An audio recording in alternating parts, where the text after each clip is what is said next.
Hi hello welcome to final cut guys. இன்றைக்கி நம்ம வந்துட்டு ஐஷோ ஸ்பீடை பற்றி பார்க்க போகிறோம். அதாவது உலகத்தையே சுற்றி வர நம்ம ஸ்பீடை பற்றி பார்க்க போகிறோம். அவர் வந்துட்டு இவ்வளோ சுற்றி வராரு, இதை வந்து எதை பார்த்து இன்ஸ்பயர் ஆயிருக்கார் அப்படின்னு வந்து பார்த்தீங்கன்னா மெயினான ரீசன் மங்கி டி லூஃபி. அதாவது யாருன்னு பார்த்தீங்கன்னா ஒன் பீஸோட மெயின் கேரக்டர் நம்ம லூஃபி.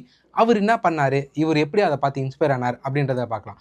இப்போ நம்ம வந்து அவரோட வந்துட்டு இது பார்த்திங்கன்னா கிறிஸ்டியானோ ரொனால்டோ மூலயமா தான் அவர் வந்து இவ்வளோ ஒரு ஃபேன் பேஸை அடைஞ்சார். பட் ஆனால் இதுக்கு இன்ஸ்பயர் ஆன காரணம் வந்து பார்த்திங்கன்னா ஒன் பீஸ். இந்த ஒன் பீஸ் அனிமே தான் அவர் பார்க்குறப்ப வந்து பார்த்திங்கன்னா அவரை ரொம்பவே இன்ஃப்ளூயன்ஸ் ஆக்கி ப்ளஸ் வந்துட்டு அந்த கேரக்டர் சொன்ன அந்த வேர்ட்ஸு அந்த அனிமேல வர அந்த ஒரு கோட்ஸ் எல்லாமே வந்து பார்த்திங்கன்னா அவர் ரொம்பவே இன்ஃப்ளூயன்ஸாக இருக்குது. இப்போ வந்து பார்த்திங்கன்னா அந்த கேரக்டரோட மெயினான ஒரு ஸ்பீச்சே வந்து பார்த்திங்கன்னா நம்ம எல்லாரும் ஃப்ரீயாக இருக்கணும்னு சொல்கிறது. இப்போ அதான் ஐஷோ ஸ்பீட் இருக்க மாதிரி இப்போ வந்து பார்த்திங்கன்னா அவர் தான் உலகத்திலே ரொம்ப ஃப்ரீயஸ்ட் பர்சன் நம்ம சொல்லலாம். ஏன்னா நினச்சி பாருங்கள், ஒரு பர்சன் வந்துட்டு உலகத்தையே சுற்றி வராரு, அவர் லைஃப் என்ஜாய் பண்ணுறாரு, அது மூலிமா ஏர்ன் பண்ணுறாரு. இதோட வேறு என்ன வேணும் சொல்லுங்கள்? அப்பார்ட் ஃப்ரம் பர்சனல்ஸ், அவராக பர்சனலில் ஏதாவது இஷ்யூ இருக்கட்டும், பட் ஆனால் வந்துட்டு ஒருத்தவங்களோட ஒர்க்கு அப்படின்னு வந்து பார்த்தீங்கன்னா அவர் வந்துட்டு ஒரு என்ஜாய் பண்ணிட்டு பண்ணுறாரு. ஆனால் என்ஜாய் பண்ணிட்டு பண்ணுறதே வந்து பார்த்தீங்கன்னா எவ்வளோ ஒரு ஃப்ரீடமாக பண்ணுறாரு. அந்த ஃப்ரீடம் ஆஃப் ஒர்க் அதை சொல்கிறது தான் வந்து பார்த்தீங்கன்னா ஒன் பீஸ். அதாவது அந்த ஒன் பீஸில் இருக்கவங்க எல்லாருக்கும் அந்த மெயினான விஷயம் என்னன்னு பார்த்தீங்கன்னா எல்லாரும் இந்த உலகத்தில் ஃப்ரீயாக இருக்கணும். இந்த ஒன் பீஸ் அனிமையோட மெயினான கோட்ஸ் அப்படின்னு பார்த்தீங்கன்னா ஃப்ரீடம். அந்த ஃப்ரீடம் வந்துட்டு ஒரு ஆளை வந்து எப்படி அடையணும், அந்த மெயின் கேரக்டர் வந்து எப்படி அந்த ஃப்ரீடமுக்கு போகிறாங்க, அதுக்காக எவ்வளோ ஃபைட் பண்ணிருக்காங்க, அது நடுவில் வர சீக்வன்ஸு, அது கூட சுற்றி உள்ள கேரக்டர்ஸு இவங்க எல்லாரும் பேஸ் பண்ணி தான் இருக்கும். பட் ஆனால் இதில் இருக்க ஸ்டோரிஸே வந்து பார்த்திங்கன்னா டிஃப்ரெண்ட்டாக இருக்கும். ஒருத்தவங்களுக்கு ஒரு ஸ்டோரிஸ், அது எப்படிலாம் கனெக்ட் ஆகுது, அது எப்படி மெயின் கேரக்டர் கூட வருது, அதுவும் இல்லாமல் 800 years பாசிட்டிவ் ஸ்டோரி எடுத்துகிட்டு வந்து உள்ள சுருனா தான் இருக்கிறதுலே வந்து டாப் நாச். அது வந்து யாருமே எக்ஸ்பெக்ட் பண்ணல. ஒரு கதையில் வந்துட்டு இன்னொரு கதை, அந்த கதை வந்து அதோட பயங்கரமாக இருக்கும் அப்படின்றது வந்துட்டு இன்னமும் வந்துட்டு ஒரு டாப் லெவலில் இருக்குது. அதனால தான் அந்த கோட் பீஸ் அப்படின்னு சொல்கிறாங்க. இப்போ இதில் வந்து எப்படி வந்து ஐஷோ ஸ்பீடு இன்ஸ்பயர் ஆனார்?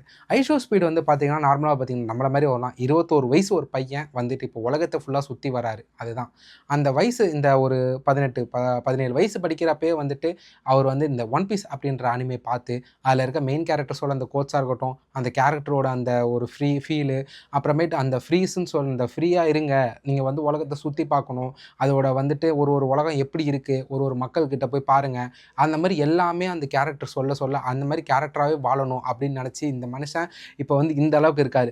எந்த ஊருக்கு போனாலும் அவருக்கு அவ்வளோ ஒரு ஃபேன் பேஸு, எல்லாருக்கிட்டையும் நல்லா பழகுறாரு, எங்கேயுமே பாரபட்சம் பார்க்காம இருக்கார். ரொம்ப ஒரு ஹாப்பியான ஒரு பர்சனாக இருந்துக்கிட்டு இருக்கார் ஐஷோ ஸ்பீட். இதெல்லாம் இந்த மாதிரி ஒரு சின்ன சின்ன விஷயங்கள் வந்து இப்போ அனிமேவாக இருக்கட்டும், ஒரு படமாக இருக்கட்டும், ஏதோ ஒரு சீரியஸ் ஏதோ வேணா இருக்கட்டும், ஒரு சின்ன விஷயங்கள் வந்து ஒருத்தவங்களை இன்ஸ்பயர் பண்ணி அவங்கள எந்த லெவலுக்கு கூட்டு போய் வைக்குதுன்னு பாருங்கள். நம்ம மனுஷங்க வந்துட்டு எப்படின்னு பார்த்தீங்கன்னா நமக்கு ஒன்று இருக்கோ இல்லையோ, பட் ஆனால் வந்து இன்னொருத்தவங்களை பார்த்து அதை இன்ஸ்பயர் ஆகி நம்ம இந்த மாதிரி பண்ணலாம், நம்ம இந்த மாதிரி பண்ணணும் அப்படின்னு சொல்கிறது வந்து ஒரு அந்த தாட் வந்துட்டு மனுஷங்களுக்கு மட்டும்தான் இருக்கும். அதே மாதிரி அந்த ஒரு தாட் வந்து ஒரு ஆளை எங்கே கொண்டு போய் நிப்பாட்டுது பாருங்கள். நீங்கள் இது நார்மலாக அனிமேன்னு மட்டும் இல்லை, நிறைய இடத்துல பார்க்கலாம். இப்போ ரியல் லைஃப் ஸ்டோரிஸ் ஒருத்தவங்களாம் கை கால் இல்லாமல் நிறையா பேர் வந்து கஷ்டப்படுவாங்க. அவங்களே இப்படி கஷ்டப்படுறாங்க, நம்ம வந்து இன்னும் வாழணும் அப்படின்னு சொல்லிட்டு நிறையா பேர் இன்னமும் சூப்பராக வாழ்வாங்க. அதே மாதிரி எப்பயுமே வந்துட்டு எதை பார்க்குறீங்களோ எது பார்க்குறீங்களோ இல்லையோ, ஆனால் நீங்கள் வந்து கண்டிப்பாக வந்துட்டு ஏதோ ஒன்று பார்த்துட்டு இன்ஸ்பயர் ஆவீங்க. அந்த இன்ஸ்பயர் ஆகிட்டு நீங்களும் எல்லாருமே டாப்புக்கு போகணும். அதுதான் வந்து நானும் ஆசைப்பட்றேன், நீங்களும் ஆசைப்படி உங்கள் வீட்டில் இருக்கவங்க எல்லாரும் ஆசைப்படும். ஸோ கண்டிப்பாக எதையா பார்த்து இன்ஸ்பயர் ஆகி வாழ்க்கையில் நல்லா முன்னேற பாருங்கள். நன்றி, வணக்கம், பாய். இப்போ நீங்களே சொன்னீங்க ஒரு பெரிய ஜேர்னி அப்படின்னு. யூடியூப் இல்லை ஒரு இன்ஸ்டாகிராம் இந்த மாதிரி இதிலேருந்து வர்றது வந்து ஒரு நியூ கல்ச்சராக இருக்குது. ஏன்னா டெலிவிஷன்லேருந்து வர்றவங்கள நம்ம நிறைய பார்த்துட்டோம். ஃப்ரம் சிவகார்த்திகேயன்லேருந்து இப்போ நிறைய பேர் வர ஆரம்பிச்சிட்டாங்க. பட் அதை விட ஒரு சின்ன ஸ்க்ரீன் தான் வந்து யூடியூப்லேருந்து நக்கலைட்ஸ். நான் ஒரு இது பார்த்தேன், மீம் ஒன்று பார்த்தேன். நக்கலைட்ஸ் வந்து இந்த தமிழ் சினிமாக்காக வந்து ப்ரொடியூஸ் பண்ண ஃபேஸஸ் அப்படின்னு சொல்லி பார்க்கும் போதே ஒரு மாதிரி கூஸ் பம்ப்ஸாக இருந்துச்சு. நம்ம வெறும் அவங்கள வந்து ஒரு யூடியூப் சேனலாவோ ஒரு காமெடி பண்ணுற ஒரு யூடியூப் சேனலாக மட்டும் பார்க்காம இன்னைக்கு வந்து தமிழ் சினிமாவுக்கு கிட்டத்தட்ட டைரக்டர் கொடுத்துருக்கு, ஒரு நல்ல ஆக்டர்ஸ் கொடுத்தாரு. ஜென்சன் பாருங்க, அடிச்சு நகர்த்திட்டு இருக்கிற நீங்கள் ஒரு மாதிரி ஒரு பயங்கரமான ஒரு ஜேர்னியை வந்து கிரியேட் பண்ணி கொடுத்துருக்கு. ஸோ ஃப்ரம் நக்கலைட்ஸ் இது எப்படி எல்லாருமே ஒரு மாதிரி என்ன சொல்றது, ஒரு மாதிரி எல்லாருமே ஒரு டேலண்டடான ஆட்களை பிடிச்சி போட்டுப்பீங்களா? இல்லை, அது பேசிக்காக பிரசன்னா, நக்கலைட்ஸில் பிரசன்னா ராஜேஷ் நாங்கள் ஃபஸ்ட்டு மீட் பண்ணும் போதே அதுதான் ஒரு எனர்ஜி தான். அந்த எனர்ஜி மீட் ஆகும்போது அவன் வந்து சமூகத்தில் ரொம்ப பொருளாதார ரீதியாகவும் பின்தங்கப்பட்டு அவன் கலையை வந்து அதுக்கான இடத்த அவன் கலையை காட்டுறதுக்கான இடம் கிடைக்காத இடத்துல தான் வந்து நக்கலைட்ஸ் ஃபார்ம் ஆச்சு. ஸோ அங்கே நாங்கள் நிறைய சம்பளம் வாங்கினீங்களா அப்படின்னு கேட்டால் கண்டிப்பாக இல்லை. ஆனால் நிறையா லேர்ன் பண்ணோம். இந்த சொசைட்டிக்கு நம்ம நிறைய படம், எங்களுக்கு நம்ம சின்ன வயசுலேருந்து பார்க்காத நிறைய படங்களை நமக்கு காட்டி ஒரு ஆக்டரோட லைஃப் எப்படி நம்மளும் ரெஸ்பான்சிபிலிட்டியாக இருக்கணும், சேம் டைம் பொலிட்டிக்கலாக நம்ம எவ்வளோ ரெஸ்பான்சிபிலிட்டியாக இருக்கணும் அப்படிங்கிற விஷயத்த அதிகமாக எங்களுக்கு கொடுத்தது நக்கலைட்ஸ்லேருந்து தான். ஸோ அதனால என்னவோ தெரியல, அங்கே ஒரு டேலண்ட் அப்படியே இந்த படமும் எனக்கு நக்கலைட்ஸும் ரொம்ப ரொம்ப பக்கத்துல இருக்கு. ஏன்னா ராஜேஸ்வரோட ஒர்க்கும் நிதிஷோட ஒர்க்கும் அவங்க 2 பேரும் ஒர்க்குமே அப்படிதான் இருக்கும். நீ எனக்கு இந்த மாதிரி வேணும்னு அவங்க கேட்க மாட்டாங்க, நீ பண்ணு, அதுல இருந்து நான் ஃபில்டர் பண்ணிக்கிறேன். Okay okay. ஸோ அது எங்களுக்கு ரொம்ப ஈஸியா இருந்துச்சு. நான் ஒரு மீட்டர் பிடிச்சிட்டேன்னா அப்படின்னா அந்த மீட்டர் அவருக்கு ஓகே, முன்ன பின்ன இருந்துச்சுன்னா லைட்டா தட்டு இறக்கு இல்ல ஏத்து இவ்வளவுதான் அவங்க ஒர்க்கா இருக்குமே தவிர சொல்லிடுவாங்க ஃபுல்லா ஃபீட் பண்ணிட்டு நீ ஆடிக்கோ அப்படிங்கிறப்ப அது கொஞ்சம் ராவா இருக்கு, ஜாலியா இருக்கு அந்த ப்ராசஸ். சேம் டைம் நிறைய ஆக்டர்ஸ் இருக்காங்க இன்னும் உள்ள வரதுக்கு. மனோஜ்னு சொல்லிட்டு ஒரு ஆக்டர் இருக்காரு. ஸோ ஆப்வியஸா அந்த பேச்சுலர்ல பார்த்திருப்பீங்க மனோஜ், கவி. ஸோ கவிக்கு இந்த வருஷம் நிறைய படம் இருக்கு. ஸோ ஹாப்பி, அடுத்தடுத்த நிறைய பேங்கிங்கா நிறைய ஆளுங்க வர போறாங்க. இந்த மாதிரி நிறைய பேர் சொல்லிட்டே போயிட்டு இருக்கலாம். ஸோ ஃபீமேல்ல வைத்தியா கூட பண்ணிட்டு இருக்காங்க அவங்க. ஸோ இந்த மாதிரி நிறைய ஆக்டர்ஸ் அடுத்தது வராங்க. அது ரொம்ப ஹாப்பி. என்ன சொல்றதுன்னு தெரியல.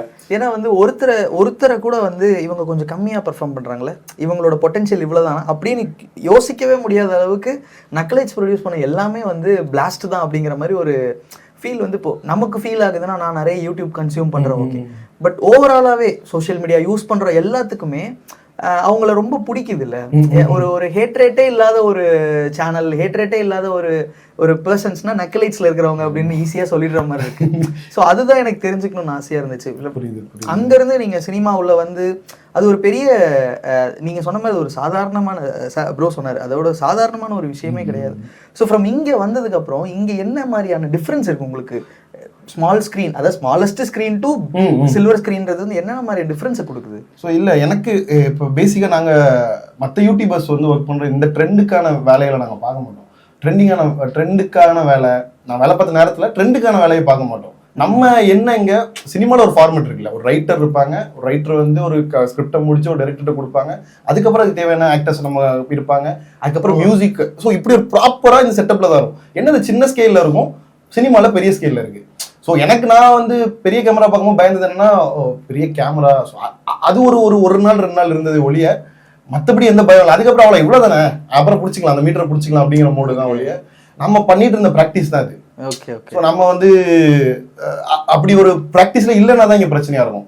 ஸோ நம்ம ஒரு படத்துக்குள்ளே போகிறோம் அப்படின்னா முடிஞ்ச அளவுக்கு ஸ்கிரிப்டுக்குள்ளே நம்ம என்னன்னு தெரிஞ்சுப்போம். நம்ம அதை ஓகே, இந்த கேரக்டரோட ஆர்க் என்ன, இது எங்கெங்க அடுத்த சீன் என்னென்ன பண்ண போகுது, போன சீன் என்ன பண்ணிச்சு அப்படிங்கிறத நம்ம தெரிஞ்சுப்போம், முடிஞ்ச அளவுக்கு தெரிஞ்சுப்போம். சில நமக்கு இந்த படத்துல ஸ்கிரிப்ட் புக் கொடுத்துட்டாங்க, சில படத்துல கிடைக்காது. கிடைக்கலன்னா முடிஞ்ச அளவுக்கு போய் அப்படியே காதை போட்டு அப்படியே லைட்டா அப்படின்னு அப்படிங்கிற மோடு தான். ஓகே. ஸோ அந்த ப்ராக்டிஸ் அவங்க இருந்து ஆரம்பிச்சது.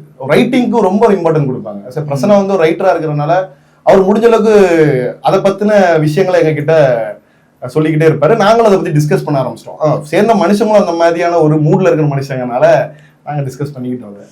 கொஞ்சம் அதான் உங்களை பார்க்கும்போது தான் சோஷியல் மீடியாவை சரியான இதில் யூஸ் பண்ணால் அது இப்படி எடுத்துகிட்டு போய் ஒரு நல்ல ப்ராடக்டாக சேர்க்கோங்கிறது வந்து ரொம்ப எவிடென்ட்டாக தெரியுது அது உங்களை பார்க்கும்போது. இல்லை, அது என்னென்ன இன்னொன்று இருக்குது. இப்போ நாங்கள் வீடியோஸ் எல்லாம் பண்ணும்போது எங்களை யாராவது திட்டுவாங்கல்ல, இப்போ எங்களை யாராவது திட்டுவாங்க, என்னத்துல பண்ணிட்டு நடக்க உங்களோட வேற வேலை இப்படி எடுப்பாங்க சரியா. அப்போ நாங்கள் என்ன சொல்லுவோம்னா, இப்போ நீங்க திட்டும்போது ஒரிஜினலா உள்ள இருந்து ஒண்ணு வருது இல்ல, இதைத்தான் நான் வீடியோவா பண்ணிட்டு இருக்கேன், இதைதான் நான் வீடியோவா பண்ணிட்டு இருக்கேன், இதுக்குதான் நீங்க திட்டிட்டு இருக்கீங்க. ஆனா இப்போ இதை வந்து என்னன்னா அப்படி டோட்டலா மாத்தி விட்டுட்டு, இப்ப இதுக்கு முன்னாடி எல்லாம் இப்போ நம்ம ப்ரொமோஷன் டைம்ல கூட ஃபிளக்ஸ் எல்லாம் கொண்டு போகும்போது இவனோட வர வேலை இல்லை, இப்படிதான் இருக்கும். ஆமா, இப்படிதான் சொல்லிட்டு இருப்பாங்க. ஆனா என்னன்னா இப்போ படம் வேற ஒண்ணு பண்ணிட்டுல தைரியமா நினைக்கிறேன், அப்படி போய் நிக்கலாம், அப்படி நிக்கல. இல்ல அதுக்காக சொல்லல, நமக்கு ஒரு ஹாப்பி. நம்ம இவ்வளவு நாள் ஒரு கஷ்டப்பட்டிருப்போம்ல, நிறைய பெரிய பெரிய ஒரு ஜேர்னி இருக்கு. டக்குன்னு கிடைச்ச மாதிரி எல்லாருக்கும் இருக்கும். இவனுக்கு தெரியும் அந்த டிராவல் எப்படின்னு.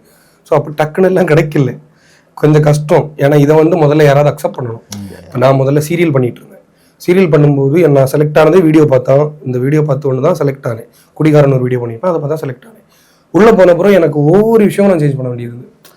அதனாலே இப்போ நான் பேசும்போது நீங்க என்ன நார்மல் பேசுனீங்கன்னா என்ன நார்மல் பேச முடியும். இப்போ எங்க ஊருக்கார ஒரு ஆள் வந்து பேசினா பேச முடியும். மலையாளம் ஒன்றை பேசணும்னா நான் ஃப்ளூவெண்டா பேசுவேன். அப்படி ஆயிடுச்சு இப்போ. சீரியல்ல நம்ம அப்படித்தானே பண்ணி ஆகணும். ரொம்ப நன்றி.